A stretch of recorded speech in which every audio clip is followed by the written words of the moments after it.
Hello বন্ধুরা, আশা করি সবাই ভালো আছেন। আজকে আম গাছের ডালে কলম লাগানোর টেকনিকটি শিখে নেব।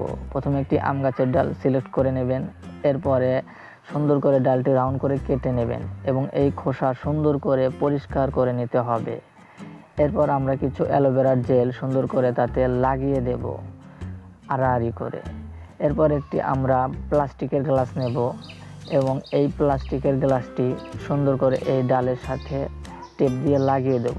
এরপর আমরা কোকোপিট এবং জৈব সার এবং পানি সুন্দর করে মাখিয়ে এই গ্লাসের ভিতরে দিয়ে দেব এবং আমরা প্লাস্টিক লাগিয়ে দেব এবং তারপর আমরা 50 দিন অপেক্ষা করব।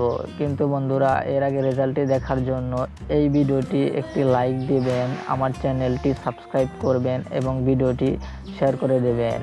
এখন রেজাল্টটি দেখার জন্য বন্ধুরা রেডি হয়ে যান। এখন দেখবেন আমাদের চারাটি সুন্দরভাবে রেডি হয়ে গেছে। এখন আমরা এটি টবে লাগিয়ে দেব।